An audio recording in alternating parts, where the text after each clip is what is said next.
자, 이사야 이제 24장부터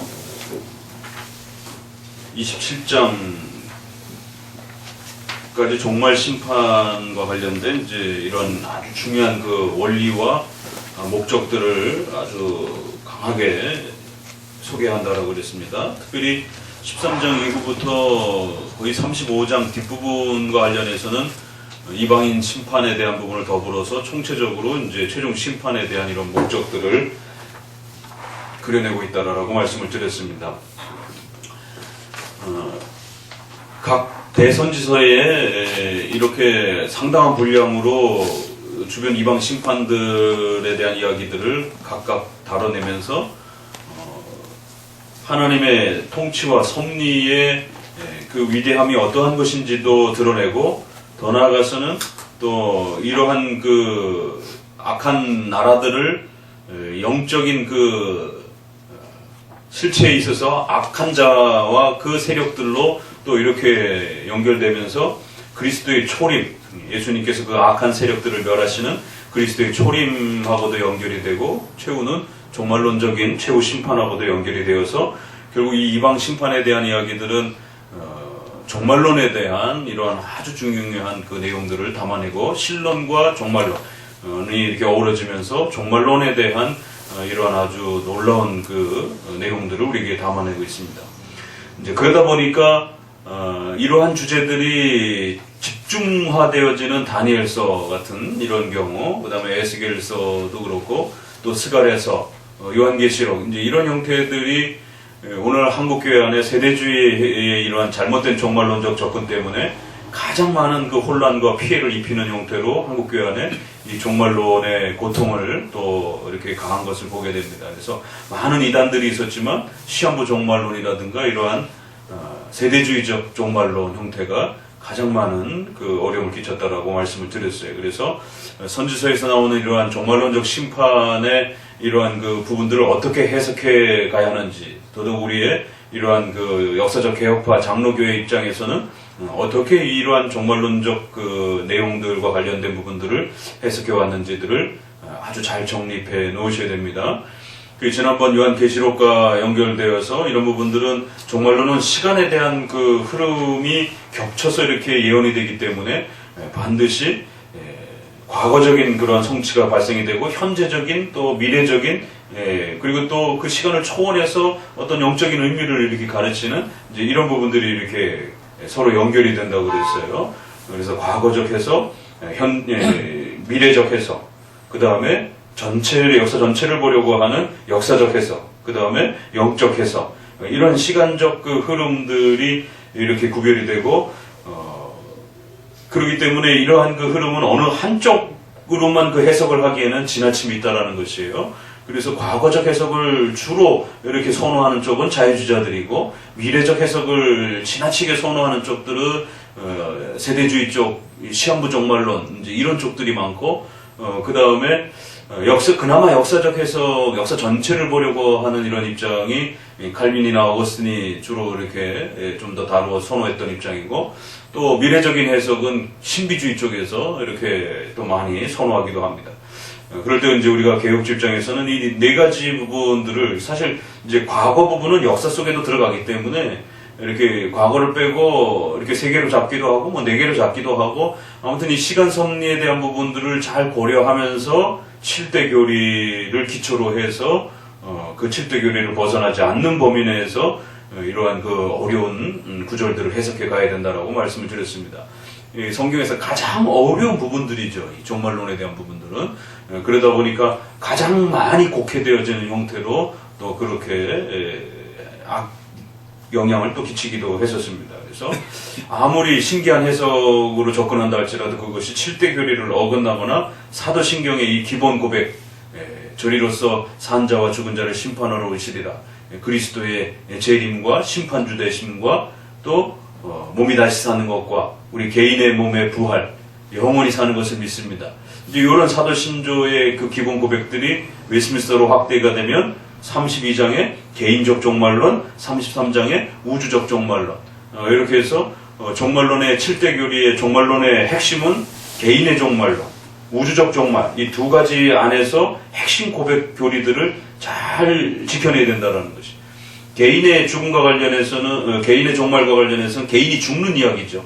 각자가 죽는 그 시점, 죽음에 대한 성도의 태도, 이런 부분과 관련해서 죽음에 대한 의미, 이런 부분들을 고백합니다. 그래서 인간은 반드시 죄 때문에 죽게 된다는 것. 그리고 그 죄 이후에는 천국과 지옥의 형벌을 받는다는 것. 그 죄는 자연적 죽음도 아니고 과학적 멸망도 아니고 역사적인 그런 어떤 죽음도 아니고 사라지는 어떤 그런 멸절적인 그런 어떤 죽음도 아니고 윤회적인 그런 다시 계속해서 전생으로 다시 또 살아나는 그러한 그 순환적인 그러한 죽음도 아니고 반드시 그 개인의 죽음 끝에 천국과 지옥으로 나눠지게 되는 죄값으로 인하여 형벌을 받는 그런 죽음이라는 것. 그렇기 때문에 성도들은 그의 죽음이 그리스도의 피로 죄사함을 얻었기 때문에 영생으로 초대되어진다라고 하는 개인의 죽음, 개인의 구원에 대한 이러한 고백. 그 다음에 우주적 종말에 있어서는 그리스도께서 다시 오신다라고 하는 것. 그리스도의 재림, 그리고 우리의 육체 부활, 그리고는 이제 최후 심판이 일어난다라는 것. 그리고 그 최후 심판 이후에는 천국과 지옥이 영원히 그렇게 지옥에 있는 자들은 영원한 벌을 받고 천국에 있는 자들은 영원한 생명을 누리게 된다라고 하는 영원한 이 천국과 지옥에 대한 이 구분.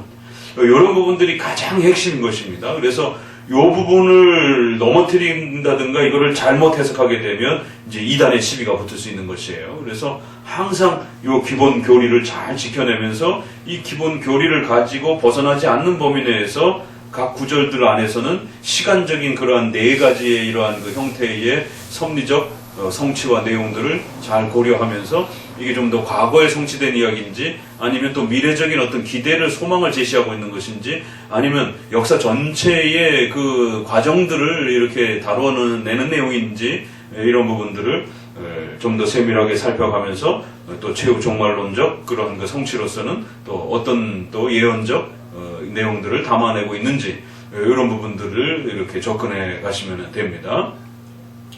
자, 이제 그럴 때에 우리가 요게 본질인데 요 핵심을 약간 보충해주는 그러한 그 교리가 있는데 그래서 이제 우리가 이것은 좀 비본질적인 것이다라고 이렇게 얘기를 해요. 그래서 개인 종말과 우주 종말에 대한 이러한 그 몇 교리를 아주 본질로 본다라면 천년 왕국에 대한 요한계시록의 이러한 그 해석은 어떻게 접근해야 되는 것인가라고 했을 때 그 천년 왕국을 좀 더 문자적으로 해석하느냐 상징적으로 해석하느냐에 대한 그런 차이점 때문에 세 가지의 해석이 나오고 거기에 세대주의적인 그러한 전천년은 우리가 이단적인 것으로 배격하지만 최소한 역사적 전천년 그 다음에 후천년, 무천년 이 천년 왕국을 좀 더 문자적으로 해석하는 역사적 전천년 좀 더 상징적으로 해석하는 후천년과 무천년의 이 세 가지 입장이 나눠지게 되는데 아직 학계에서 이것이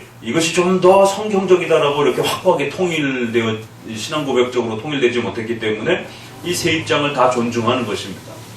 개별적으로는 이제 저도 무천년 입장을 조금 더 선호하고 그런 입장으로 성경을 해석했을 때에 종말론에 대한 부분들이 훨씬 논리적이고 풍성하다라는 것을 또 이렇게 주장하지만 그렇다고 또 전천년이나 후천년을 주장하시는 분들을 적대시하면 안 됩니다.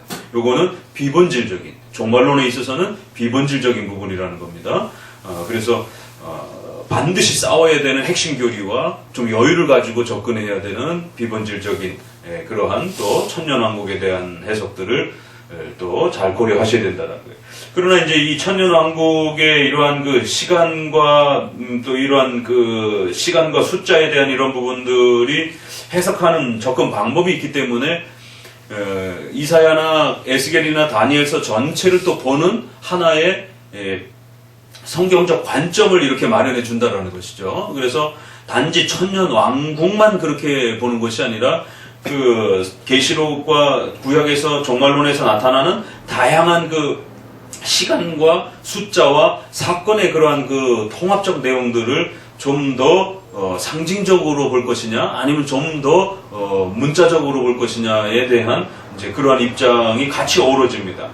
그렇기 때문에 이제 선택하라라고 한다라면 무천년적 입장에서 이렇게 좀 더 접근했을 때에 그런 논리성이라든가 이런 부분들이 훨씬 더 이렇게 안전하게 해석이 되어진다라는 것입니다. 그렇기 때문에 최소한도로 성도들이 이 천년론에 대한 부분들은 어느 정도 좀 구분점을 가지고 계셔야 된다라는 거예요.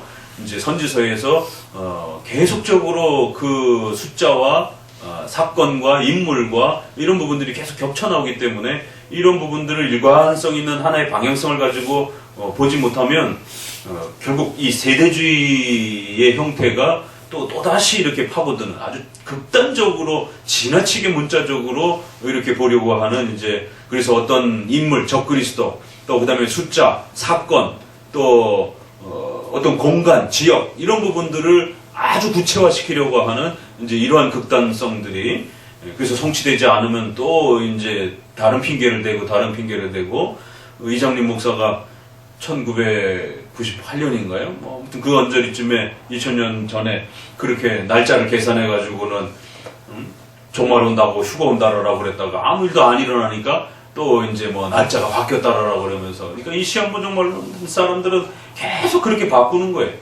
그런데도 또 사람들은 거기에 또 맹종을 해요. 또 그런 부분에 대해서. 그 유명한 그 조사 심판 이야기하는 그런 엘렌 G 화이트라고 하는 이러한 그 여호와 증인인가요? 거기에 그 1840년대 거기도 예수님이 이렇게 오시다가 준비가 덜 된 것 같아가지고 그냥 다시 돌아가셨다라고 하는. 그래서 천상에서 조사하고 계신다라고. 그 조사 심판이 아주 유명한. 뭘 조사하시는가? 누가 구원받을지, 누가 착한 애인지 나쁜 애인지.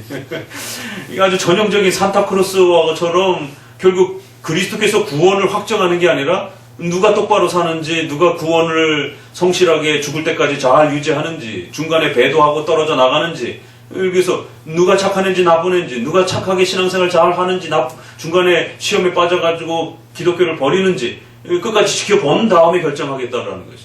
그래서 조사심판이라고 하는. 또 제7일 안식일, 재림교, 이제 이런 부분들도 전부 다 만일성도, 예수 그리스도, 뭐 이런 표현들이 다 종말론과 관련된 신천지도 그렇고 통일교도 그렇고 서구의 세대주의적 이단들도 그렇고 우리나라에 또 있는 세대주의적 이단들도 그렇고 극단적인 문자주의 형태로 이제 천년왕국에서부터 시도를 했지만 천년왕국뿐만 아니라 우리가 지난번에 봤던 1260일, 1290일, 1335일, 2300일 좀 기억해 두셔야 됩니다. 워낙 자주 나오는 그런 숫자들이니까. 그러면서 42달 동안 이렇게, 그 다음에 두 증인, 또 이런 14만 4천 명, 이러한 그 숫자들이 계속 이렇게 등장을 하는데, 그거를 특정한 시간대에다가 지나치게 이렇게 고정화시키는, 그래서 시간이 지나고 나면 또 말을 얼버무리면서 또 이렇게 예수님이 변경했다, 또 막 이러면서. 그러면 도대체 예수님은 언제 오냐 말이에요. 계속 그렇게 변경하고 계시면. 그러니까 이제 이러한 그 세대주의자들의 지나친 천년왕국에서부터 또 그 이후로 확장되어지는 수많은 숫자들과 인물들을 지나치게 문자적으로 접근하는. 이 역사적 전천년도 문자적인 부분들을 표방하지만 그렇게 극단적으로 표방하진 않는다라는 것이. 그래서 역사적 전천년은 존중하는 겁니다.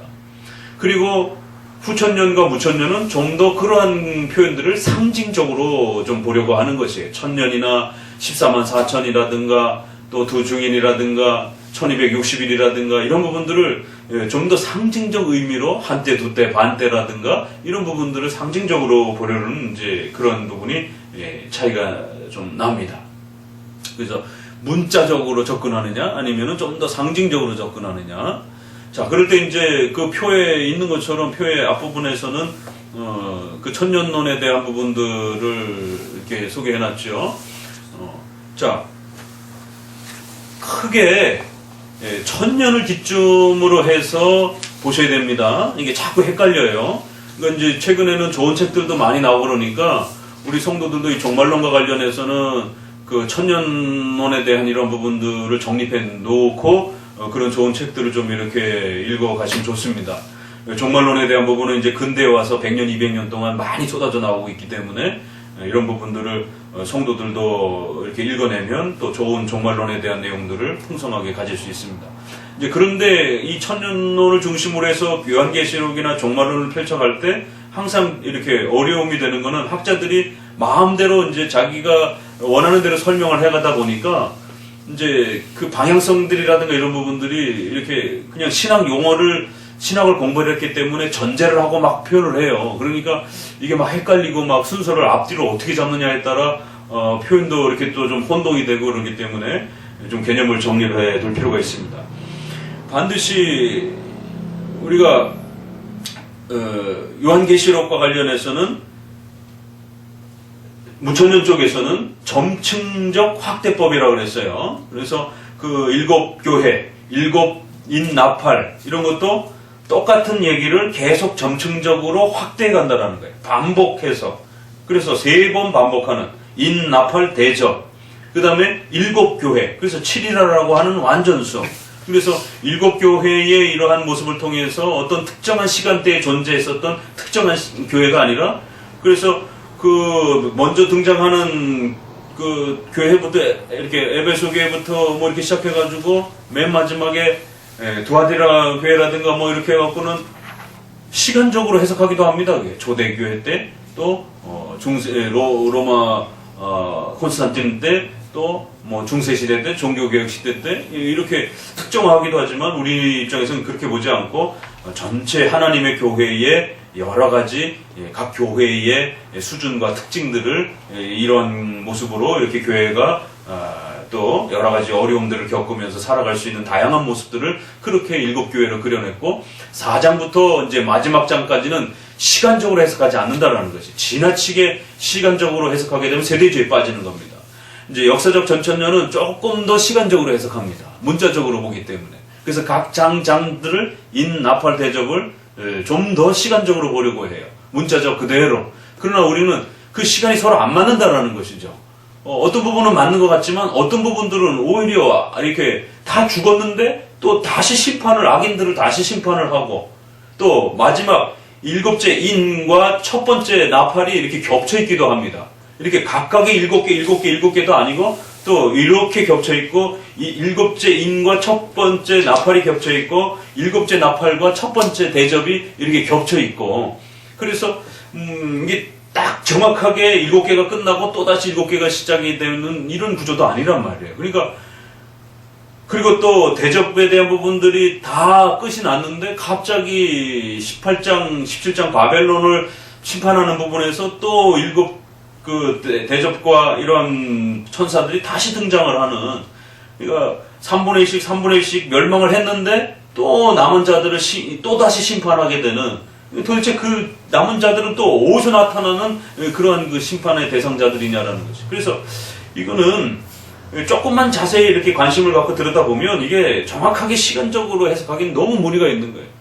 도대체 죽어도 끝이 나지 않는 도대체 이런 악인들은 도대체 어디서 이렇게 쏟아져 나오는 것인지 거의 다 죽었다라고 다 심판받았다라고 이렇게 하다가 또 뒷장에 가서는 다시 또 전쟁 이야기가 또 나오고 또 전쟁이 있다라고 그러고 또 악인들이 또 결박을 당한다고 그러고 그러니까 이 전쟁, 악인, 심판 이게 계속 반복이 되는 것이죠. 그래서 반복적인 게 훨씬 더 무천년적인 그러한 해석으로 반복 그래서 나팔 대접 7이라고 하는 것도 완전 숫자예요. 3이라는 것도 완전 숫자라는 겁니다. 그래서 하나님의 신적 작정에 입각한 거대한 창조와 우주적인 종말의 이 계획이 완벽하게 하나님의 계획을 따라 집행되어진다라고 하는 그것을 그러니까 1부터 7번까지의 이 내용을 하나님의 작정을 창조로부터 종말까지를 구별해 보게 되면 7구분 정도 된다라는 거예요.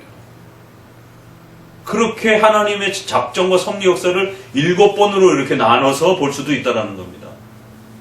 그걸 3번 반복하는 거지. 그러면서 점층적으로 더 뒷부분에 가서는 더 자세해져 가는, 확대되어지는. 그래서 요한계시록은 점층적 이런 확대법이지 너무 지나치게 이렇게 연속적인 그러한 시간 연속으로 보지 않는다라는 겁니다. 이제 그러다 보니까 천년왕국에 대한 부분도 역시 19장, 20장, 21장이 19장에 이제 어린 양의 혼인잔치가 이제 등장을 합니다. 그러면서 그 어린 양의 혼인잔치가 소개가 되고 뒷부분에서는 지상에 이제 엄청난 형벌들이 존재하고 전쟁이 일어나는 장면으로 소개가 돼요. 끝이 나요. 그리고는 20장에 천년왕국이 소개가 되면서 그런데 또 그 용과 그 악한 자를 또 무적행에다 해서 가두어 놓는다 이렇게 하고 또 잠시 풀어놓는다 이런단 말이에요. 그러면 또 전쟁이 19장에 분명히 터졌는데 근데 또 잡아서 가둬놨다가 또 열어놨다가 그러면 그러면 도대체 전쟁이 몇 번 반복이 되냐라는 거예요. 그러면서 또 끝에 가서는 곡과 마곡의 전쟁이 또 일어나요. 그러면 또 이 전쟁은 또 뭐냐 이런 형태로 그래서 이제 마지막 백보자 심판 이야기가 이제 큰 심판 최후 심판 이야기가 등장을 합니다. 그리고 나서는 이제 21장, 22장이 새 하늘과 새 땅 이렇게 이제 시작하면서 천국의 그 형태의 모형으로 예루살렘이 이렇게 이제 등장하는 이런 모습을 보여주게 됩니다. 그러니까 그럴 때에 이제 이런 부분들이 너무 지나치게 이렇게 시간적으로 해석하게 되면 19장의 그 전투와 형벌과 죽음의 이런 심판들이 20장에도 또 겹친다라는 거예요. 그러니까 21장, 22장은 끝이니까 그렇게 전쟁이 반복되지 않는다 할지라도 19장과 20장이 겹쳐요. 그 전쟁이. 다 죽었다 그랬는데 뭘 또 있는가? 그런데 문제는 18장, 17장의 바벨론 심판에도 또 여전히 죽는 얘기가, 심판 얘기가 또 나온단 말이에요. 그러니까, 그래서 대표적으로 19장, 20장, 21장을 너무 지나치게 요거 있고, 그 다음에 요거 있고, 그 다음에 요거 있고. 그러니까 천년왕국이 있고, 천년왕국 뒤에 곡과 마곡에 이제 사탄이 풀어져가지고, 곡과 마곡의 대전쟁이 있고, 그리고 난 다음에 이제 최후 심판이 있는 그 뒷부분을 시간적으로 또 이제 지나치게 끌고 가는 것이. 이래서 이제 천년왕국에 대한 이런 부분도 요한계시록 전체 안에서 등장하는 그 숫자와 관련해서 그 상징적으로 해석해야지 14만 4천 명을 그 숫자만 천국 간다 이렇게 말할 수 없는 것처럼 또 두 증인 42달 이런 부분들을 특정한 시간에 그럼 42달이 어느 때의 42달인지 42달이라고 하는 그 달이라는 표현이 그럼 꼭 월 개념인 것인지 연 개념으로는 볼 수는 없는 것인지 1261이라고 했을 때 1261이 한 번만 등장하는 게 아니잖아요. 두 번 또 이렇게 여러 번 등장한단 말이에요. 그러면 그것도 뭐고 또 다시 1261은 또 언제 겪는 것인지. 그러니까 그렇게 하게 되면 아무런 설명도 없는 상태에서 이 1261이 이날이다. 이렇게 되면 이제 이거는 지나친 주관적 해석이 된다라는 것이.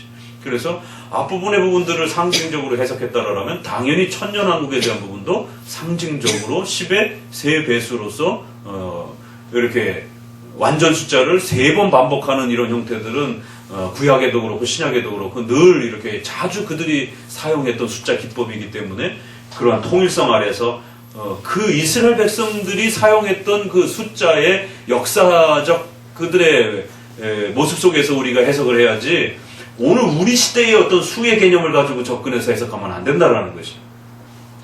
자, 그러면 19장, 20장, 21장에 대한 부분들을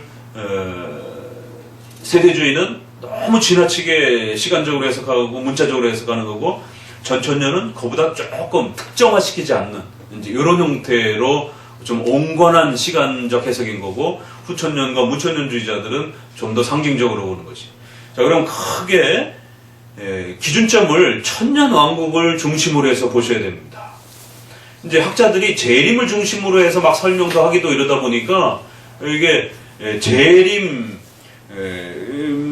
중심으로 해서 이렇게 보게 되면 여러분들이 보는 입장에서는 천년, 자 보세요. 천년 여러분이 보는 쪽에서 보게 되면 여기를 천년이라고 하겠다. 왼쪽을 천년이라고 보시면 왼쪽에서 이렇게 앞쪽에 재림이 이렇게 등장을 하는 것이 천년 앞에 재림이 있는 것이에요. 근데 재림을 기준으로 보게 되면 재림 뒤에 천년이 있는 겁니다. 그러니까 재림을 가지고 막 설명하시다가 그러니까 전천년입니다. 이렇게 결론이 끝나면 논리적으로 아니 계속 재림 뒤에 뭐가 있다, 재림 뒤에 뭔 일이 일어난다 자꾸 그러시다가 그러니까 전천년주의입니다. 이게 이러면 왜 전자를 쓰는가? 뒤에 있다라고 뭐가 뒤에 일어난다라고 자꾸 그러다가 전천년주의입니다. 이게 이러면은 논리적으로 이게 충돌이 일어나가지고 단어와 내용이 그래서 헷갈리는 거예요. 그래서 재림을 기준으로 설명하시는 글들도 많이 있는데 천년을 기준으로 해서 보면은 훨씬 쉽습니다. 요한계시록 20장에 천년왕국을 가지고 이제 그 숫자를 해석하는 세 가지 해석법에 있어서 천년을 기준으로 보셔야 된다는 거예요. 이제 천년왕국이 기준점이 해석의 포인트니까 천년을 기준으로 보세요. 그러면 천년 앞에 재림이 일어나는 거예요. 그리스도의 육체 재림이.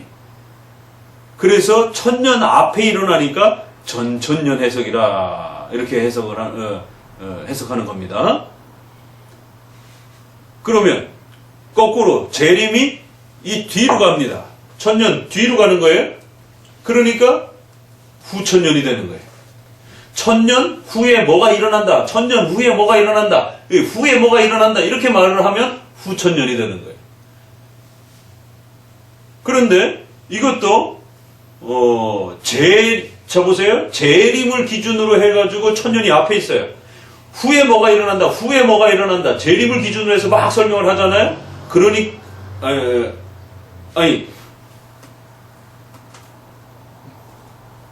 지금 보는 방향이 뒤틀려가지고 지금 자 천년 앞에 있는데 재림을 기준으로 해서 보게 되면 재림 뒤에 뭐가 일어난다라고 자꾸 설명을 하잖아요. 그런데 전천년입니다. 이렇게 얘기를 하니까 헷갈리는 거예요. 근데 재림이 뒤에 일어나는 후천년을 보세요.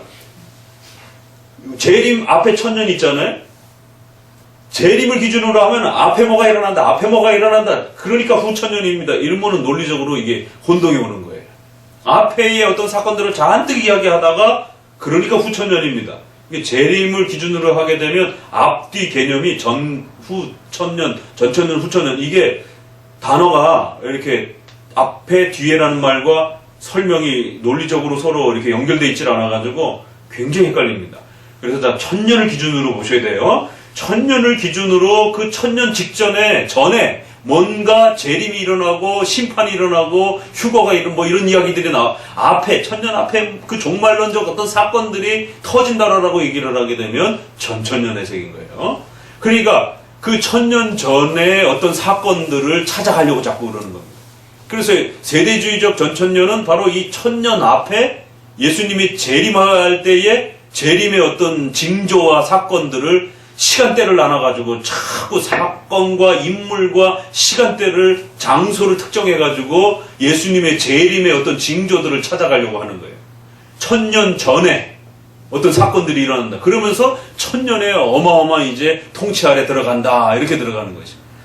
그러니까 요한계시록 20장의 이러한 천년 왕국에 대한 해석에 있어서 이렇게 천년 앞에 어떤 재림의 징조의 종말론적 징조의 특징을 다루는 것을 전천년이라고 그러는 겁니다. 자, 재림이 천년 뒤로 갑니다. 도표 잘 보시면서 그래서 천년 뒤에 재림이 일어나는 거예요. 그래서 교회 시대와 같은 그런 천년 왕국, 그리스도께서 통치하는 교회의 부흥의 천년의 이런 어마어마한 부흥의 통치 시대가 있고 난 끝에 심판의 재림의 징조와 현상들이 나타나는 거예요. 종말의 현상들이 천년 후에 나타나는 거예요. 그래서 후천년적 해석이라고 그러는 겁니다. 헷갈리지 말고 이번에 좀 정리해 놓으세요. 이게 이제 계속 앞부분에 이제 우리가 숫자를 해석해 가야 되는 데 있어서 기본 이제 무기가 되는 거예요. 앞으로 계속 종말론이 나오면 이 개념들을 가지고 해석을 해야 됩니다. 자, 교회의 부흥의 시대가 잔뜩 일어난 다음에 그 부흥 시대의 끝에 이제 종말의 징조들이 일어나는 것이에요. 그래서 천년을 기준으로 해서 재림의 역사 후 징조들이 후에 일어난다. 그래서 천년 후천년주의 해석이라 하는 것입니다. 이제 무천년은 이제 이런 시간의 이 복잡함들이 특정화되기가 너무 어렵다라는 거예요. 그래서 전체를 밀레니얼리즘이라 해서 상징적으로 그런 천년을 이렇게 너무 특정화하지 말고 없는 것처럼 해석하라라고 이렇게 보는 것입니다. 그럴 때 이제 문제는 우리가 19장, 20장에서도 보는 것처럼 다 죽었는데 뭐 또 있다고 그래요. 그러니까 이제 이런 부분에서 결국 문자적으로 천년왕국에 대한 이런 통치를 자꾸 이야기하게 되면 도대체 그 1000년 동안 통치가 되어질 때, 자, 전천년의 문제는 뭐냐면 그 1000년의 통치가 일어날 때 세대주의는 비밀 휴거가 일어나는 거예요. 자, 1000년 앞에 재림의 역사가 일어나잖아요. 근데 이 재림을 몇 번에 걸쳐서, 휴거를 몇 번에 걸쳐서 7년 대환란의 이런 부분들을 또 1260일 한때 두때 반때 이런 것을 3년 반의 환란으로 해석을 해가지고 문자적 7년으로 고집하는 것입니다. 그래갖고는 이 7년을 구체화시켜가지고는 재림과 연결해가지고 공중 휴거가 세대주의자들은 비밀 휴거가 일어나는 거예요. 그 다음에 공중 재림이 일어나는 겁니다. 그래서 우리가 이렇게 붕 떠가지고 하늘에 어느 곳에 가서 비밀 휴거가 돼갖고 예수님이 지상으로 안 내려오고 공중에 계시는 것이에요. 그러면서 이제 7년 대환란을 거치는 겁니다. 그리고 그 사이에 3년 반 동안에 아주 극심한 환란이 있어서 특별히 이제 유대인이라든가 이렇게 또 배도자들 중에서 또 크리스찬 중에서 배신자들 이런 부분들 이제 이런 자들이 다시 회개하면 두 번째 그리스도께서 재림을 하십니다. 그래서 두 번째 부활을 시켜가기도 하고 그리고 7년 대환란 끝에 또 한 번 예수님이 지상재림을 하는 그래서 공중재림과 지상재림을 나눠요. 그래갖고는 7년 대환란 전에 성도들의 비밀 휴거 중간에 유대인들과 배도자들의 휴거 그 다음에 마지막에 이제 불신자들까지 다 이제 부활해가지고 심판을 받는 그러니까 첫째 부활, 둘째 부활 첫째 사망, 둘째 사망 이런 계시록의 이런 부분들을 그런 식으로 짜맞히는 것입니다. 그러나 이제 이런 부분에서 전천년은 그렇게까지 하기엔 너무 무리가 있고 첫 번째 예수님이 재림할 때에 지상 재림을 하셔서 천년왕국을 이제 시작하신다라는 거예요. 그 재림하시기 직전에 7년은 아니라 할지라도 어떤 그 특정한 기간 동안에 극심한 고통과 핍박과 배도의 어떤 역사들이 있을 수는 있다라고 이렇게 그 재림 직전의 어떤 고통스러움을 이렇게 이야기하는 거예요. 그러니까 세대주의와 이 전천년은 이렇게 극단적으로 문자적으로 특정화하느냐 그렇지 않느냐의 차이가 있는 것입니다. 그래갖고 1000년 전에 재림 사건을 포인트를 중심으로 해서 세대주의는 지상재림을 해서 그 지상재림 전에 엄청난 배도와 적그리스도적인 어떤 그런 고통들이 있는 거고 그리고 나서 그 재림을 통해서 천년왕국이 시작이 되는 이런 형태로 구도를 잡는 거고 세대주의는 그 시간대를 좀 더 구체화하는 거예요. 근데 이제 이런 식의 천년왕국은 뭐냐면 그러면 공중이든 지상이든 성도들하고 1000년 동안 통치를 그리스도께서 하신다 그러지만 그러면 이 땅에서 그 1000년 동안에 버려진 이 땅에서는 누가 통치하냔 말이에요. 이게 이제 전천년의 함정입니다. 문제점이에요. 그러다 보니까 사탄이 왕노릇하는 형태가 돼버리는 그리스도께서 지배하지 못하는 나라가 있는 이런 형태가 되는 악의 나라라 할지라도 악이 창궐한다 할지라도 이 온 우주 만물은 그리스도께서 통치하시고 다스리는 것이지 그리스도께서 관여하지 못하는 흑암의 어떤 공간과 세력이 있는 것처럼 이렇게 이야기하게 되면 구원론에서 예정론을 부정할 때에 신인 협력을 주장하게 되면 하나님의 능력을 빼앗는 형태가 돼서 무능력한 신을 주장한단 말이에요. 알미니안주의자들은. 왕국과 통치 개념에 있어서도 하나님의 절대적 통치 개념을 빼앗아서 절반의 통치로 만들어버리게 되면 하나님이 그리스도가 무능력한 그리스도가 되어버립니다. 그래서 천년왕국은 통치를 해도 그럼 이 악의 왕국은 어떻게 됐냔 말이에요. 하나님도 관여하지 못하고 그냥 악마가 지배하는 그런 어떤 난장판이 되어버리는 마치 슬럼가처럼 거기 사탄이 주인이 되고 이런 게 아니라는 것이죠.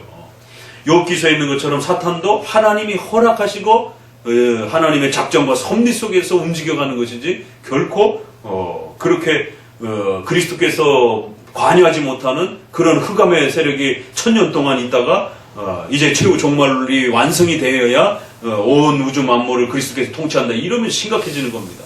그래서 이런 그 천년왕국의 문자적 부분들의 좀 위험성들을 고민하셔야 되고, 그러면서 후천년은 문제는 복된 부흥의 시대가 온다는 건 좋지만 구약 성경도 그렇고 신약 성경도 그렇고 교회가 그렇게 그 이스라엘 백성이 아주 광대한 시간 동안 그 교회의 부흥을 유지한 때가 그렇게 많지 않습니다. 출애굽의 이러한 400년의 삶도 그렇고 또 다윗 시대는 잠깐 그 꽃을 피웠지만 결국 수많은 열왕기 역사 속에 그 엄청난 부패, 그리고 바벨론 70년. 그래서 이제 70년에 대한 이제 오늘 이 이야기가 70년 이야기가 이제 나오는 것이에요. 그리고는 그 400년 동안의 말라기 이후에 페르시아 그리스의 통치 속에서 이스라엘 백성들이 얼마나 참혹하게 살아갑니까? 그리고는 BC 60년 정도의 로마의 통치가 이제 시작이 되기 시작하면서 신약 시대가 시작이. 그러니까 이스라엘이 자립해가지고 다윗이나 솔로몬 정도 때 겨우 자립을 겨우 유지했지. 그러니까 그것도 40년 하면 한 80년 정도. 나머지는 외세의 침략에 끊임없이 시달리고 북쪽의 시리아, 남쪽의 애굽에 의해서 끊임없이 공격당하고, 그래갖고 다 성전 뜯어내다가 갔다가 바치면서 우리나라 쳐들어오지 말라라고 좀 부탁하고, 이게 열왕기 역사란 말이에요. 그러니까 722년에 아시리아에 멸망하고 586년에 남쪽은 멸망하고, 그리고 나서 70년 후에 돌아오지만 거기로부터 400년 동안 또 페르시아와 그리스의 통치를 받는. 신약 시대는 어떠냔 말이에요. 로마의 부분에서 콘스탄틴에 의해서 잠깐 그 기독교의 자유를 누렸지만 결국 또 신속하게 서로마는 멸망해갖고 동로마가 그나마 이제 유지가 되었지만, 교회는 그렇게 뭐 중세시대에 이제 로마 카톨릭의 권력을 지배하기도 그랬지만 종교개혁 시대 때도 그렇고 잠깐 꽃을 피운 거지, 그렇게 막 천년 이 특정한 어떤 기간 동안에 교회가 어마어마한 부흥을 이렇게 유지하고 이런 시대가 없단 말이에요.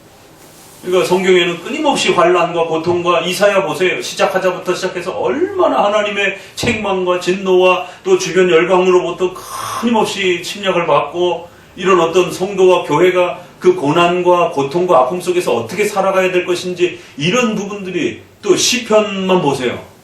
시편의 절반 이상이 다 성도들의 눈물과 고통에서 하나님 언제 도와주실 것입니까? 이런 이야기들이잖아요. 그래서 내 눈물이 침대를 띄웠다, 막 이런 침상을 띄웠다, 막 이런 표현까지 나올 정도로. 이 시편 22편은 그리스도에 대한 고백이기도 하지만, 엘리엘리 라마 사막단이라고 하는 이런 부분들이 하나님 나를 어찌하여 버리셨나이까 라고 하는 그 다윗의 엄청난 고통스러운 그런 그 고백이었단 말이에요, 그게. 그러니까 이런 부분들이 후천년적으로 해석하기에는 교회가 부흥의 시대가 어마어마하게 이 지상에서 그렇게 뭔가를 부귀영화를 누릴 수 있는 이런 부분들이 쉽지 않다라는 것. 그러니까 그런 각각의 문제점들 안에서 우리가 보게 되면 무천년적인 해석이 훨씬 더 상징적으로 해석해 가면서 중간중간 부분에 우린 또 문법적 해석을 해가기 때문에 좀 더 문자적인 부분들은 그 특정한 부분들에 있어서는 문자적인 부분들을 또 이렇게 보존해주면 되는 것이지, 어떤 너무 그 특정한 부분들을 이렇게 자꾸 이렇게 문자화하면서 이렇게 보려고 하게 되면 문제가 심각해집니다. 그래서 천년왕국을 기준점으로 했을 때 재림과 관련해서 이러한 그 구조들, 그래서 전천년과 세대주의 방식은 좀 더 문자적 시간적으로 보려고 하는 것이고, 후천년 방식은 좀 더 상징적으로 보는데, 후천년은 좀 더 교회의 부흥의 이러한 그 복된 시대를 좀 더 중심으로 이렇게 보려는 해석이고, 무천년 해석은 초림으로부터 그리스도의 이러한 재림의 전체 부분들을 하나님의 통치와 다스림 속에서 교회가 끊임없이 에베소서 6장에 있는 것처럼 악한 영과의 싸움 속에서 끊임없이 이렇게 교회론에 보게 되면 승리한 교회, 전투하는 교회, 유형교회, 무형교회, 이렇게 나눌 때 우리가 지상에 있는 교회를 전투하는 교회라고 하고 천상에 있는 성도들을 승리한 교회로 이렇게 나누기도 한단 말이에요, 교회론에서는. 그러니까 이 땅에서는 끊임없이 교회는 악한 영들과 싸워가고 또 끊임없이 영적 싸움들을 싸워가야 되는 이러한 연속성 입장에서 이렇게 보는 것이 훨씬 더 성경의 그 논리성과 내용들을 또 잘 담아낼 수 있다는 것입니다. 자, 이제 이런 면에서 신약의 그 천년에 대한 부분들이 이제 문제가 이제 늘 해석에 그 옥신각신했다라면, 그런 이제 결론점은 어디서 하이라이트가 나타나냐면, 천년을 너무 문자화하지 않는, 그 사실 결론이 나고 있어요. 어디서요? 베드로 후서. 종말에 대한 이야기를 하다가 그 유명한 하루가 천년 같고 천년이 하루 같다라라고 하는. 사실 종말의 그 시간 개념을 어떻게 봐야 됩니까? 라고 하니까 이제 베드로서에서는 이 땅이 여태까지 존재했는데 무슨 종말이야? 종말 없어. 잘 먹고 잘 살면 되는 거지. 이제 이게. 근데 데살로니가서에서는 금방 종말 온다. 이제 이렇게 얘기를 하잖아요. 그래서 종말에 대한 부분에 어느 성경은 종말이 금방 온다라고 이렇게 도적같이 오신다 이렇게 금방 올 것처럼 이야기하지만, 또 어떤 부분에서는 종말이 그렇게 금방 오는 게 아니다. 그러니까 데살로니가서에서는 일도 다 내팽개치고 휴거 준비하는 사람들하고 똑같이 그렇게 학교 직장 다 그만두고 막, 그러니까 데살로니가서의 그 유명한 일하기 싫어하거든 먹지도 말라라고 자꾸만 일을 안 하고 그렇게 사고치는 사람들이 있다라고 그러면서 자신의 일을 돌아보고 최선을 다해서 열심히 살아라라고 하는. 종말은 그렇게 빨리 오는 게 아니다라고. 그래서 데살로니가에서는 오히려 종말이 천천히 온다라고 이렇게 권면을 해요. 근데 이제 베드로서에서는 종말이 없는 것처럼 자꾸 이렇게 얘기를 하니까 종말은 빨리 올 수도 있다 이제 이렇게 얘기를 하는 겁니다. 그래서 너네들이 천년을 사는 것처럼 생각하지만 그 천년이란 하루처럼 하나님 앞에서는 금방 내일 종말이 올 수도 있는 것이다라고. 그래서 권면의 그 대상이 어떠냐에 따라서 권면의 방향성이 다릅니다. 그러면서 결론은 천년이 하루가 될 수도 있고 하루가 천년이 될 수도 있고, 느리다고 생각하는 사람들한테는 당장 내일 종말이 올 것처럼도 천년은 그렇게 하루처럼 지나갈 수도 있는 것이고, 또 금방 올 것처럼 막 이렇게 호들갑을 떠는 사람들한테는 우리의 삶을 잘 지켜내면서 열심히 최선을 다해서 살아가라는. 왜? 종말은 그렇게 하루가 천년처럼 금방 올 것 같지만 이렇게 오랜 세월에 또 이렇게 기다림 속에서 또 기다려야 된다라고. 그러니까 하나님의 섭리 역사의 통치 속에서는 이렇게 하루가 천년처럼 보일 수도 있고 천년이 하루처럼, 우리에게는 천년처럼 보이지만 하나님에게는 그냥 하루처럼 취급할 수 있는 하나님의 섭리 역사로 다루실 수 있다는 거예요. 그래서 천년이라는 단어를 아주 구체적으로 그렇게 언급해 가면서 요한계시록에 이러한 그 천내 개념들을 계시록 외에서 신약에서 천이라는 숫자를 특정화해서 문자화시키지 않고 이렇게 거대한 하나님의 섭리의 다스림으로 이렇게 보는구나. 이걸 우리가 신약에서 방점으로 결론을 찍을 수 있다라는 것이에요. 자, 그러면 구약에서 이러한 그 시간 단어가 가장 많이 이제 소개가 나는 단어가 뭐죠? 70년이란 말이에요. 그게 이제 1290일, 1235일 이런 것도 나오고 42달도 나오고 한때 두때 반때도 나오지만, 의외로 70년이 이제 70이라는 숫자가 굉장히 많이 나오는 거예요. 자, 그래서 70년의 23장의 두로의 그 역사와 심판에 대한 내용도 70년을 기점으로 해서 일어날 것이다. 이러면 우리가 이제 나이와 어떤 그 통치 기간이라든가 이런 거를 70년으로 잡는 이런 표현들이 있어요. 뭐 270년 뭐 이러면 뭐 그런 것까지 너무 이렇게 상징적으로 하진 않더라도 어떤 그 문맥 속에서 하나님의 통치와 다스림을 펼쳐내는 어떤 그 기간을 얘기하면서 70 이렇게 얘기를 하면 그건 좀 조심해서 보셔야 되는 거예요. 왜냐하면 7이라는 숫자와 10이라고 하는 완전 숫자가 결합이 됐기 때문에, 7도 완전 숫자인데 10도 완전 숫자, 또 12도 완전 숫자란 말이에요. 우리는 12이 별로 의미가 없지만 서양 문화에 있어서 13을 굉장히 기분 나쁘게 생각하잖아요. 현대 사람들이. 그것도 13일에 그런 무슨 역사가 있더라고. 그게 뭐 영화에서 이제 우리는 13일에 금요일 이렇게 나오는데 그것도 이제 무슨 역사가 있어요. 그래갖고 서양 사람들이 이제 그 이후로부터 13이라는 숫자를 굉장히 두려워하고 그래요.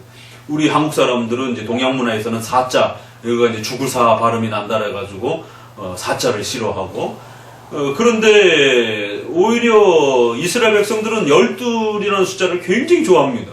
구약에 12지파가 있기 때문에. 그래서 레위 지파를 제외하고 그러면 11지파가 되잖아요. 그러니까 요셉의 아들 에브라임과 므낫세를 둘로 다 집어넣어갖고 역부로 12지파를 고집해서 만들어 놓는 거예요. 그렇게 되면 13지파가 되기도 하잖아요. 레위 지파까지 합쳐지게 되면. 그러나 레위 지파는 없는 걸로 치고 이렇게 12지파를 고집하는. 그러니까 그건 숫자에 대한 개념보다는 하나님의 백성의 완전함이라고 하는 이제 그러한 완전 숫자의 개념인 것이죠. 그래서 신약에도 아니 왜 13을 안 뽑고 12사도만 뽑냔 말이에요. 유다가 없어졌어요. 그러면 그냥 11사도로 살아도 되는 거 아니에요. 그런데 왜 꼭 12를 채워넣냔 말이에요.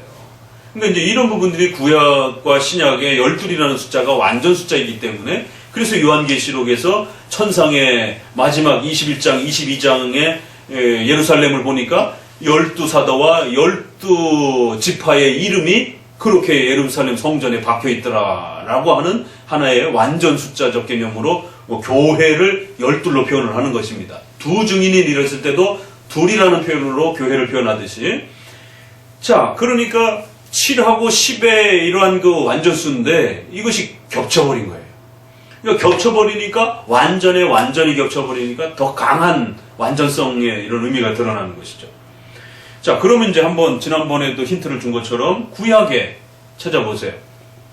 그래서 우리 신학생들하고도 찾아보니까 뭐 종려나무 70그루가 출애굽한 다음에 있었고 그럼 그 70그루는 도대체 뭘까? 이제 막 이렇게 또 너무 지나치게 막 상상해서는 안 되는 거고 뭐 만났다 이렇게 볼 수도 있는 거고 뭐 그 종려나무를 세고 있었냔 말이에요. 그러고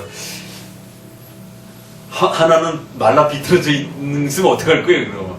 그러니까 종려나무가 쉬게 이렇게 풍성하고 이렇게 많았다 이렇게 이제 이렇게 해석해도 되는 거고 꼭 그 70그루가 있었다라고 이렇게 해석하 뭐 존중하는 것이죠. 그건 교리의 어떤 특정한 어떤 의미를 부여하진 않잖아요. 그러나 이제 70인의 장로 이건 아주 유독 70이라고 하는 장로성에 대한 부분들을 굉장히 고집하는, 그래서 뭔가 이건 아주 굉장히 중요한 의미가 있는 형태로 고집하면서 70인의 장로를 끌고 간단 말이에요. 그런데 출애굽의 인구가 대략 한 200만 명 정도를 추상을 하는데 생각해 보세요. 우리 성남이 100만이에요. 그리고 성남의 공무원이 검사, 판사, 공무원 숫자가 얼마나 될 것 같아? 어마어마하잖아요. 70명 갖고 감당되겠어요?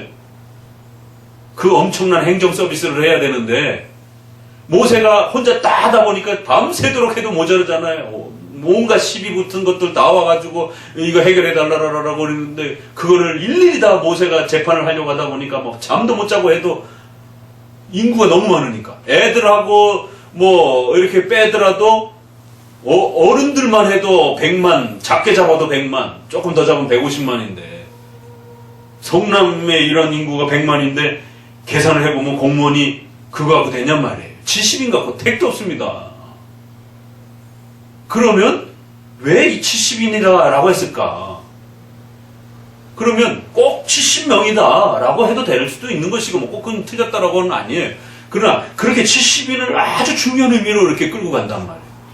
그래서 장로로서 그 백성들의 그런 모든 시시비비를 다 가려주면서 사회적 질서를 잡아갈 수 있는, 오늘날로 말하자면 행정 공무원 역할을 할 수 있는 이런 그 모세의 보조자로서 70인의 장로를 세워서 이스라엘 백성들의 그 사회를 운영하는 것이에요. 그런데 70인 갖고는 사실 쉽지 않습니다. 지금처럼 무슨 이러한 그 무슨 뭐 핸드폰이 있어요, 뭐 컴퓨터가 있어요. 전부 다 와가지고 이야기해야 되고, 뭐, 기록해야 되고, 그, 얼마나 많은 그, 원초적인 방법으로 이렇게 해결을 해야 되잖아요, 다. 그거 듣는 데만도 한참 걸리고. 그러니까, 70이라고 하는 건 완전한 형태로 충분히 그 이스라엘 백성들을 운영할 만큼 그러한 지도자들을 구비해서 이스라엘 백성들을 하나님이 완벽하게 다스려 내셨다라고 그 70을 완전 수호 개념으로 볼 수 있는 것이에요. 그게 50명이든지 700명이 될 수도 있는 거고 한 7,000명이 될 수도 있는 것이고 10,000명이 될 수도 있는 것이고, 그래서 완전한 그런 충분한 그러한 형태로 이스라엘 백성들의 원망과 그들의 또 행정적인 이런 여러 가지 사회적 질서를 필요로 하는 만큼 그렇게 하나님이 세워주셨다. 그러니까 70의 그 완전수에 대한 개념이 이제 거기서부터 시작이 되는 거예요. 그러다가 쭉 내려오면서 바벨론 이제 70년 예레미야서에서 가장 많이 등장하는 70년 동안 포로 생활할 것이다라고 하는 70에 대한 숫자를 아주 강하게 주장한단 말이에요. 그리고 이제 이사야서에서는 두로의 그러한 그 흥망성쇠에 대한 부분들을 70에 대해서 이렇게 맞춰가지고 설명을 한단 말이에요. 그러니까 우리는 이스라엘의 멸망에 대한 어떤 역사만 70으로 늘 생각해왔는데 예기치도 못하게 그보다 더 앞서서 두로의 그 흥망성쇠의 역사가 70에 맞춰서 이렇게 회복이 되고 또 고통을 받고 이럴 것이다 라고 얘기를 한단 말이에요.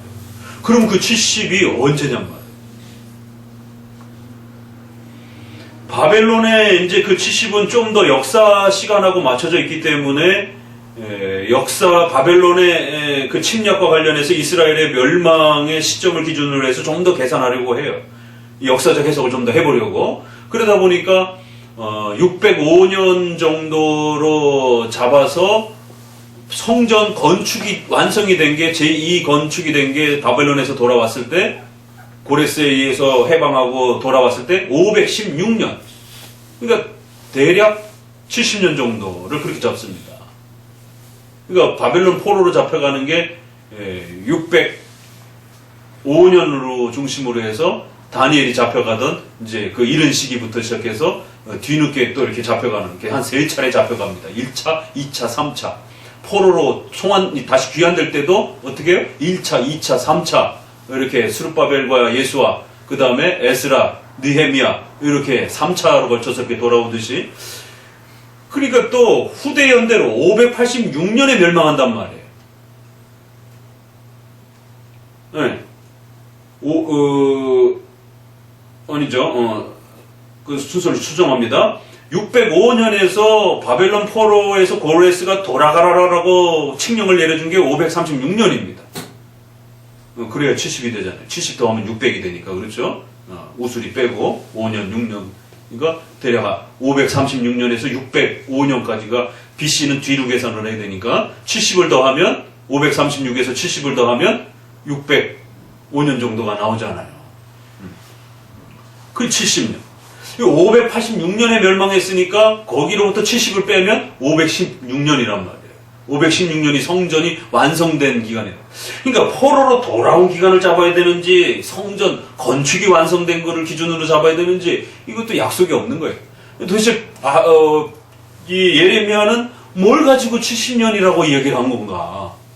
그러면서 다니엘서에서도 70년 기도하다가 우리가 이제 포로 생활이 다 맞춰진 것을 깨닫고 선조들의 그러한 글을 읽다가 이러면서 바벨론의 그 역사 속에서 다니엘이 이제 하나님 앞에 우리가 돌아가게 해달라라고 70년이 다 이르는 줄을 깨닫고 회복에 대한 기도를 시작합니다. 그래서 그 70년에 대한 이야기가 또 나와요. 그럼 도대체 바벨론의 포로에서 돌아올 때 1차, 2차, 3차로 돌아오는데 어느 년도로 기준을 잡느냐 말이에요. 그러니까 이런 부분에 있어서 조금 여유로워야 된다는 것이에요. 그랬을 때에 역시 그 70년도 고통의 70년이지만 특정화된 어떤 형태로 정확하게 날짜를 계산할 수 없어요.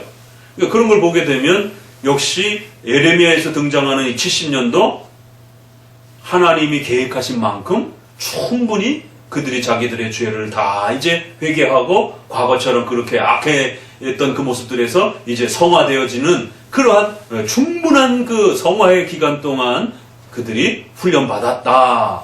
하나님 앞에서 완전하게 이제 돌아올 만큼 충분히 훈련받은 기간, 고통받은 기간, 성화받은 기간, 이렇게 하나님의 통치와 섭리를 70년 이렇게 또 잡은 것입니다. 그러니까 이제 이런 부분에서 70의 이런 부분들이 이제 쏟아져 나오는데 거기에 대표적인 게 지난번에 힌트를 준 게 신약에서는 어디죠? 응?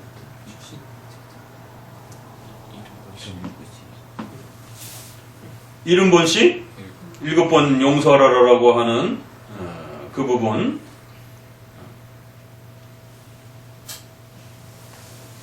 예수께서 가라사대 내게 이르노니 7번뿐 아니라 70번씩 7번이라도 할지니라.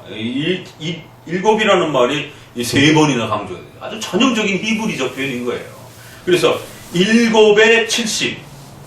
그래서 이제 다니엘서의 71에 70주 번역이 이제 이렇게 돼요. 70 weeks 이렇게 되니까 우리 번역을 하면 70주라고도 해야 되고 71회라고도 하고 그래서 개역 한글판과 개역 개정판을 보면 조금 바뀌었더라고요.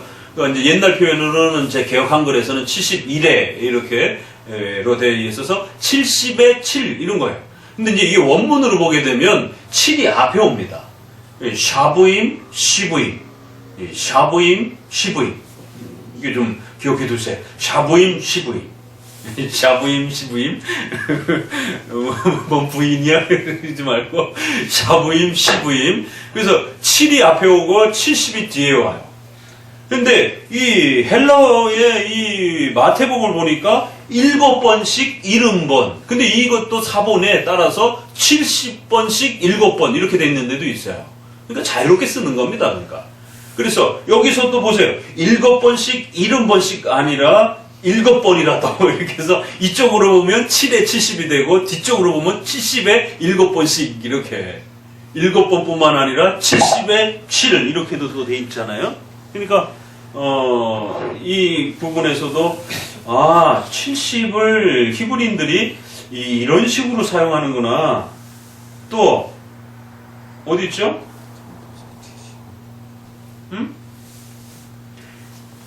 누가복음에 이후에 주께서 달리 70인을 세우사 각동각처로 둘씩 앞서 보내며 70인이 기뻐 돌아와 가로되 주여 이 전도할 때에 둘씩 파송하시는 장면도 나오고 70인의 제자를 파송을 하신단 말이에요. 그러면 69명을 파송하셨으면 어떡할 거예요? 71명을 파송하셨으면 어떡하실 거예요? 그때 당시에 제자가 상당히 많은데 왜 70명만 파송을 했는가? 그건 이제 70명만 파송했다라고도 보는 것도 존중하는 거고, 그러나 그 많은 제자들을 신약의 교회를 세우기에 충분할 만큼 많은 숫자들을 예수님께서 교회를 세우는 데 있어서 보냈다라고 이렇게 해석해도 되는 거예요. 유독 70이라는 숫자를 아주 즐겨서 고집하는 것을 보게 됩니다. 그렇죠? 자, 이러면서 이제 오늘은 우리가 다니엘서에 있는 그 70까지 좀 정리를 하고 가봅시다. 이제 나중에 다니엘서에 다시 한번 이제 구체적으로 가고, 오늘은 이 큰 70이라고 하는 흐름 속에서만 좀 보세요.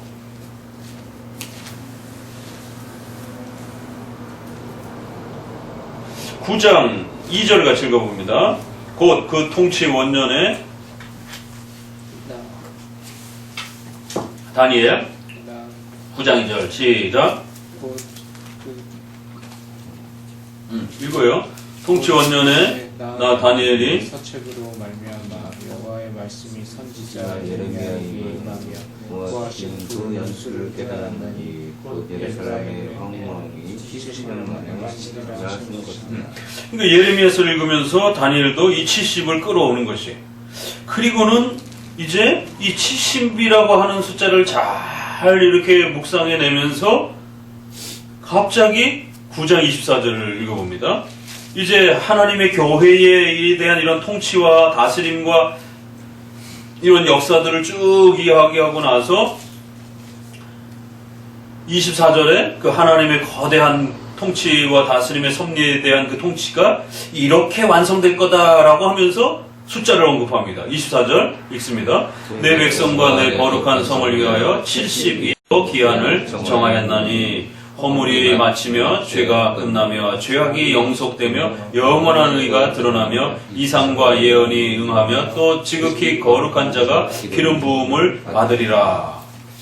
그래서 거룩한 자가 기름을 부음 받기까지 아주 이런 또 고통과 아픔과 또 이런 역사들이 있을 것이다라는 거예요. 그런데 그게 71회, 70의 7, 70주, 71회 이렇게 표현된 거예요. 영어 숫자로 말하면 70 weeks 이렇게 되는 거고 77 이런 뜻이에요.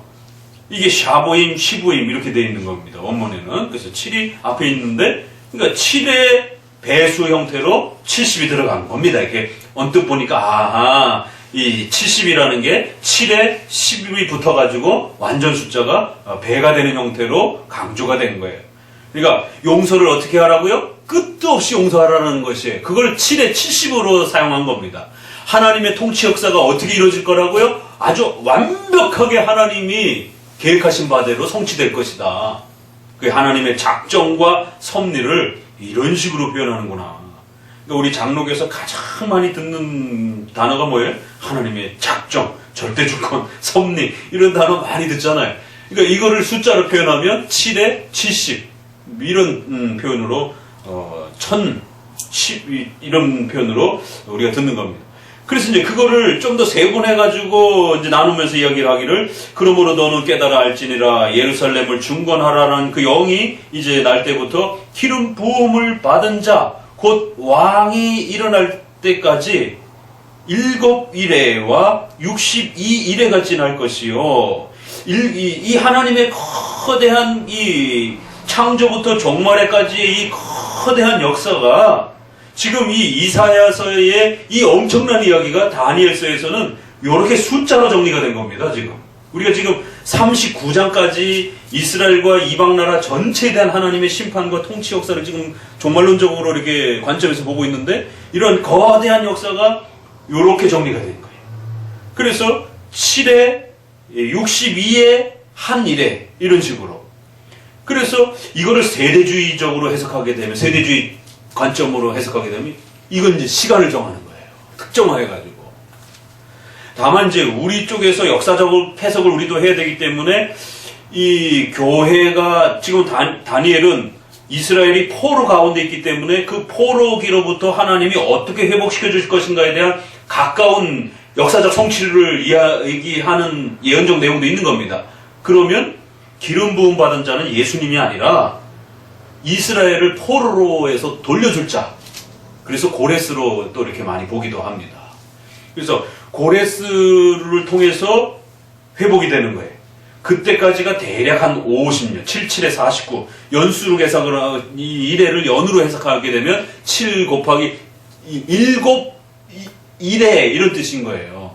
그래서 77에 49에서 한 50년 정도를 이렇게 보는 겁니다. 그리고 나서 62, 1에 이렇게 붙었잖아요. 60에 곱하기 7이라는 게 또 붙었단 말이에요. 그러니까 이걸 62하고 1인데 62하고 7을 더할 수도 있는 거고 곱할 수도 있는 거고 이거를 숫자를 어떤 의미로 결합할 것인가는 해석의 여지가 있는 겁니다. 그럴 때 이렇게 배수를 많이 사용하다 보니까 이걸 곱해보게 되면 대략 62 곱하기 7을 하면 27에 14 그래갖고 434년 정도. 그러면 포로기로부터 예수님이 오시기까지가 지금 536년, 거기로부터 50년 정도의 시간을 이렇게 잡으면서 또 우수리 떼어내고 한 450년 그 언저리로 이렇게 계산해 보게 되면 얼추 초대교회까지 와요. 그리고 나서 거기서부터 디도 장군에 의해서 예루살렘이 멸망할 때까지를 또 한 이래로 이렇게 보기도 하고 예수님의 초림까지의 시간을 가까이서는 보고 있는 겁니다. 역사적 해석 속에서는. 그래서 어느 특정한 그러한 기름 부음 받은 자에 의해서 이스라엘 백성들이 도움을 받고 또 다시 기름 부음 받은 자가 오실 때까지 이 정도의 시간이 필요로 하고 그리고 또 교회가 고통을 받게 되는 때가 있을 것이다. 그러니까 이러한 그리스도의 초림에 대한 이러한 그 역사적 그 예언의 형태가 결국에는 악한 영들을 파하시는 하나님의 임하심에 대한 이러한 그 역사를 보게 되면 장차 종말론적인 또 그러한 거대한 심판의 내용까지도 이 안에 포함되어 있는 것으로 충분히 또 헤아려 볼 수 있다는 것이죠. 그래서 초림에 대한 그 역사적 관점으로 또 이렇게 진행해 보면서도 또 종말론적인 그러한 부분까지도 또 포함해서 담아내려고 이렇게 애를 씁니다. 자, 그러므로 너는 깨달아 할지니라 그러면서 기름 부음 받은 자가 일어날 때까지 이러면서 62일에가 지날 것이요 그때 곤란한 동안에 성이 중건되어 거리의 해자가 될 것이며 이제 고통받는 시대가 온다라는 거예요. 62일의 후에 기름 부음 받은 자가 끊어져 없어질 것이며 장차 한 왕이 백성이 와서 그 성읍과 성소를 회포하려니와. 그래서 앞에 기름 부음 받은 자는 이제 장차 오실 메시아가 이렇게 끊겨지게 되고 한 왕이 이거 이제 막 기름 부음 받은 자도 왕도 다 예수님처럼 보통 막 이렇게 표현하니까 헷갈린단 말이에요. 그럴 때 전체 문맥 안에서 좀 조심스럽게 보게 되면 여기서 기름 부음 받은 자는 그리스도처럼 보여질 수도 있는 것이고, 그럴 때 다음에 등장하는 한 왕은 티도, 로마의 황제인 티도로 인해서 백성이 와서 그 성읍과 성소를 완전히 무너뜨려 버리게 되는, 그의 종말은 홍수에 엄몰된 것 같을 것이며 또 끝까지 전쟁이 있으리니 황폐할 것이 작정되었느니라. 그러니까 여기서도 또 전쟁 얘기가 또 나오잖아요. 그러니까 이런 교회의 고통의 시기를 이렇게 큰 전쟁처럼 이렇게 이야기를 하는 거예요. 그런데 이런 모든 것은 하나님의 작정과 뜻 속에서 성취되어지는 그러한 내용들이라는 것이에요. 거대한 그 역사의 내용들을 이렇게 아주 간략하게 이런 식으로 다뤄내는 것을 보게 됩니다. 자, 그러니까 두로의 23장 여기도 보니까 이사야로 돌아와서 70년 동안 잊어버린 바 되었는데 70년이 찬 후에 두로는 기생의 노래같이 그렇게 되었다가 잊어버린 바 되었던 너 음녀여 수금을 가지고 성읍에 두루다니며 희미한 곡조로 많은 노래를 불러서 너를 다시 기억하게 하라. 70년이 찬 후에 여호와께서 두로를 돌보시리니. 그래서 70년이라고 하는 이런 한정된 기간을 놓고 두로의 그러한 흥망성쇠를 하나님께서 다루어 가실 것이다 라고 이제 이렇게 70이라는 숫자가 3번씩이나 반복이 되면서 아주 중요한 또 여기도 아주 전형적인 그 히브리어법적인 형태로 3번을 반복하면서 하나님의 통치에 빈틈없는 하나님의 그 계획을 이렇게 또 약속하고 있습니다. 그러면 두로가 언제 멸망하냐면 시돈과 두로 북쪽이니까 북이스라엘이 멸망할 때 아시리아에 의해서 이제 그 700년 언저리에 이렇게 망하는 거예요. 그랬다가 또 나중에 바벨론에 의해서 또 이제 580년 저 북쪽으로 바벨론이 쳐들어오면서 북쪽에 있는 지역을 차례차례 다 점령해 가니까 아시리아에 있을 때 또 다 완전히 없어진 것도 아니고 또 일부 남아요. 그러다가 또 바벨론에 의해서 또 초토화되기도 하고. 그러니까 도대체 그러면 그 70년을 언제로 잡을 것인가? 아시리아에서 잡을 때도 700년 때고 거기로부터 586년이면 남유다가 멸망할 때는 586년이면 150년 차가 난단 말이에요. 그러면 멸망한 것도 아니고 안 한 것도 아니고 이제 두로와 시돈은 그렇게 된단 말이에요.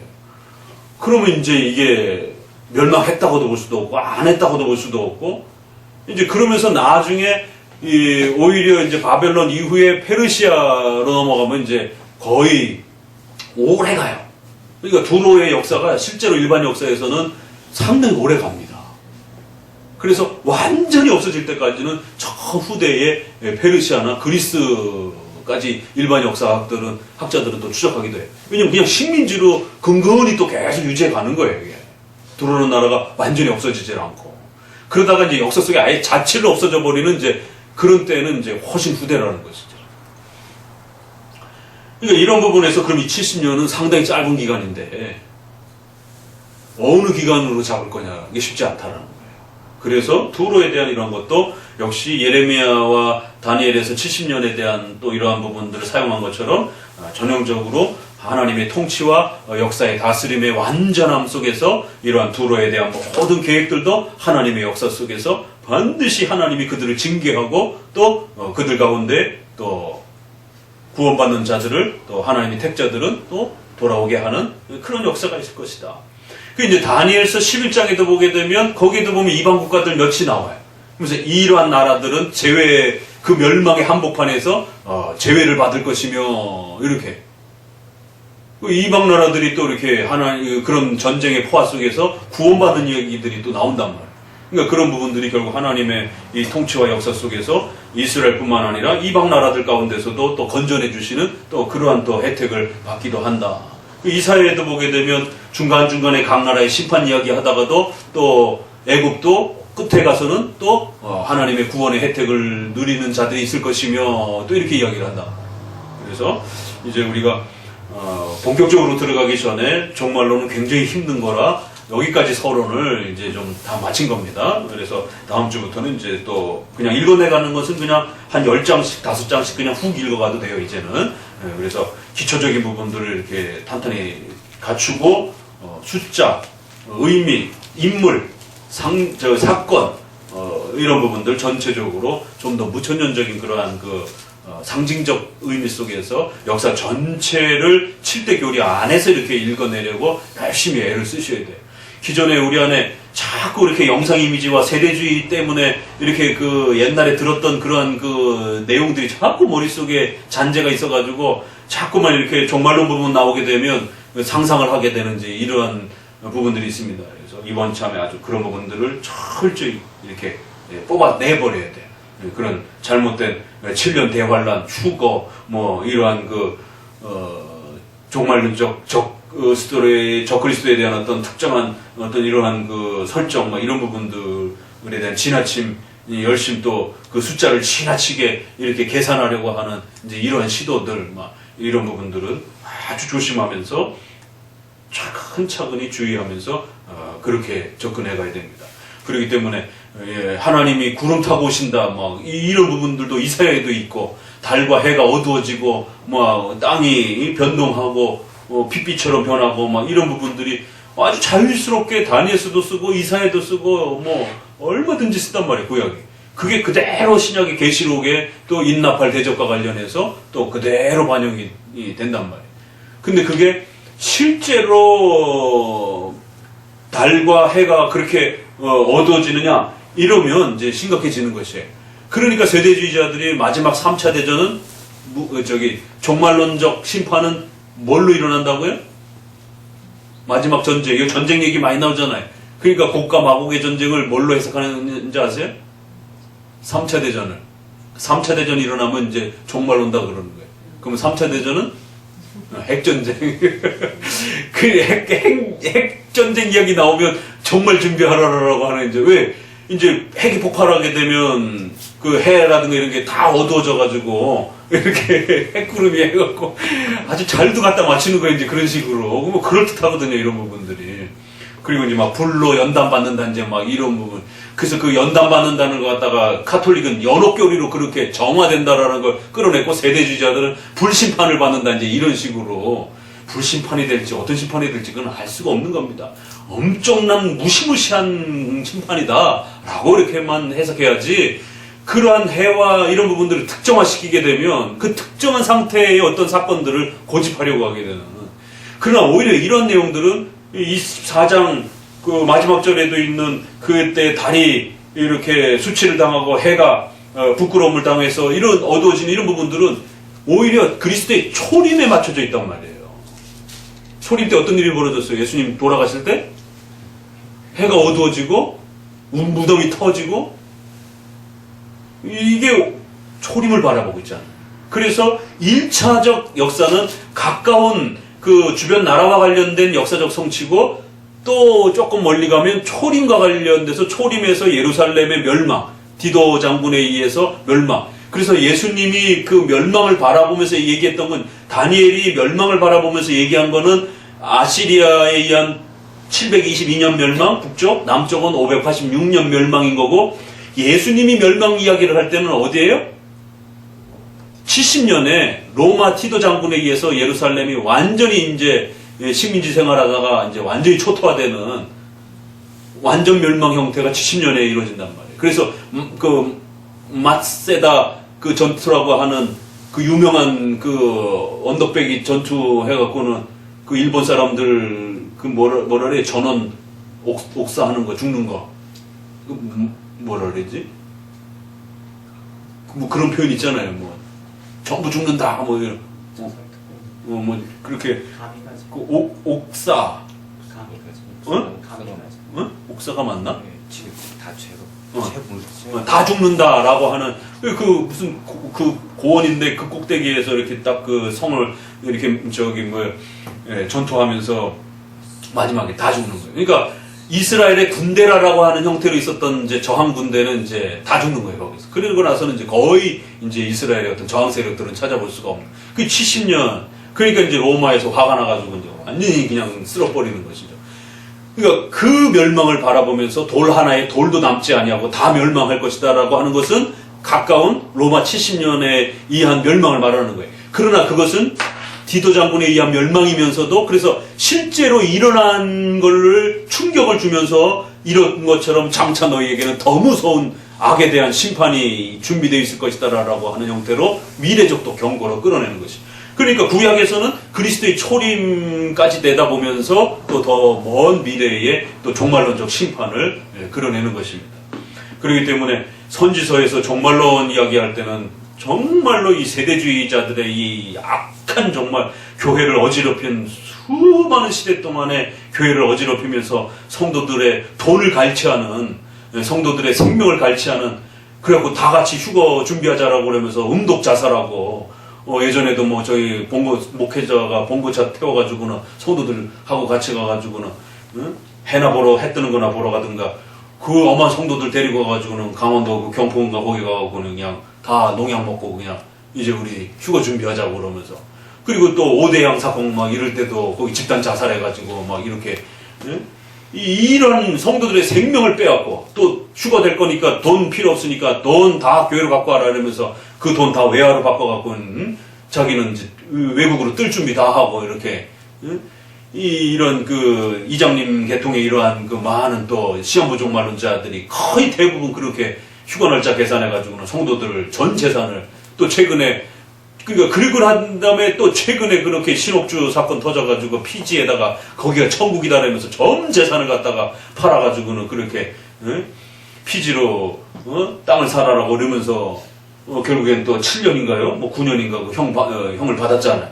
그러니까 이런 식의 종말론의 이 피해들은 성도들의 재산, 더 나아가서는 목숨까지 위협을 하는 이런 아주 무시무시한 이런 형태로 성도들의 신앙을 위해를 가한단 말이에요. 그래서 이제 이 종말론, 선지서에서 종말론, 특별히 다니엘서, 에스겔서, 스가랴서 이건 아주 집중적으로 거의 90%, 90%가 종말에 대한 내용으로만 포진되어 있을 정도로 강력한 그런 이제 요한계시록의 숫자와 인물과 사건이 아주 집중화되는 형태로 쏟아져 나오는데 그렇기 때문에 이제 그걸 시작하기 전 이제 처음 여러분이 이제 선지서에서 맛보는 이사야에서 대략 이런 식으로 이방 나라 주변의 각각의 어떤 역사 또 거기에 어떤 숫자 또 거기에 인물 그래서 벌써 우리가 사탄을 의미적으로 볼 수 있지만 그러나 일단은 역사적 해석은 바벨론 왕으로서 이사야 14장을 봤잖아요. 그렇죠? 그러니까 벌써 상당히 많이 나온 겁니다. 인물, 숫자, 사건, 또 그 다음에 어떤 지역, 또 전쟁과 관련된 그런 지역들, 그 다음에 어떤 사건들, 이런 부분들을 차근차근히 하나씩 쌓아가면서 그것이 전체 7대 교리 안에서 훼손되지 않는 범위 내에서 해석을 해야지 세대주의처럼 그렇게 특정화된 형태로 끌고 가면서 그러니까 이제 이게 될 거다 이런 식으로 결론을 내리면 큰일 납니다. 그래서 우리 정통 장로교적 해석이 가장 건강하게 사도적 신앙을 종말론을 잘 사도신조에 있는 그 내용을 웨스민스터가 32장 33장에 가장 잘 받은 겁니다. 그게 1000년이 넘었는데 사도신경의 그 종말론 고백을 아주 체계적으로 깔끔하게 그렇게 두 내용으로 정리를 해주고 그 내용을 따라서 종말론을 배워가도록 요한계시록과 다니엘서를 해석하도록 방향을 잡아준 것이. 그러니까 현재도 무시하지 않고 그렇다고 또 미래도 무시하지 않고 현재와 미래를 동시적으로 책임감 있게 살아가려고 하는 그래서 현재는 현재대로 하나님의 뜻 속에서 최선을 다해서 각자에게 주어진 삶을 살고 그러면서도 또 이제 곧 다가올 우리의 미래의 개인적 죽음 이후에 또 천상의 삶 또 최후 심판 이후에 영원한 영생의 삶을 또 성도들이 기대하도록 또 소망을 이렇게 주는 아주 좋은 이런 형태로 그래서 칼빈주의가 유럽을 살렸다라고 하는 감히 그런 표현을 나카야마 사가키라고 하시는 분이 기독교 강요를 번역하면서 그 유럽의 중세의 그 어마어마한 폐악스러운 그 신부들의 그 갈치 행위들을 막은 겁니다. 오늘날도 마찬가지로 이렇게 건강한 종말론만이 오늘 한국에 가장 많이 또 악한 영향을 끼치고 있는 이 세대주의 시한부 종말론적인 이러한 그 지금도 신천지라든가 이런 형태들이 다 그 세대주의 종말론의 계열들이란 말이에요. 그렇기 때문에 지금도 여전히 우리는 칼빈주의적인 이런 종말론이 이런 신천지에 빠진 사람들을 구해낼 수 있고 건강하게 성도들을 튼튼하게 살아갈 수 있도록 그렇게 도와줄 수 있는 성도를 살리는 교리가 바로 칼빈주의의 교리라고 하는 사실을 우리는 다시 한번 또 자부심 있게 또 그렇게 가질 수 있는 것입니다. 기도합니다. 하나님 감사합니다. 이제 우리가 이사야서에 특별히 종말에 관련된 또 이 가르침들을 접하면서 신구약 전체 아래서 우리 또 종말론을 어떻게 또 해석해 왔는지를 또 교회 역사적으로 또 우리가 신앙 고백의 또 이러한 토대 위에서 먼저 한번 그 기초들을 다시 한번 되새겨 봅니다. 이러한 귀한 우리 장로교적인 토대 위에서 이제 수많은 또 선지서에서 가르쳐주는 종말론의 의미들을 잘 배워서 오늘 우리의 삶을 또 책임감 있게 살아가고 또 우리에게 준비되어져 있는 미래의 또 종말론적인 또 영원한 삶을 또 기대하는 또 우리 성도들 되게 주옵소서. 예수님의 이름으로 기도합니다. 하늘에 계신 우리 아버지여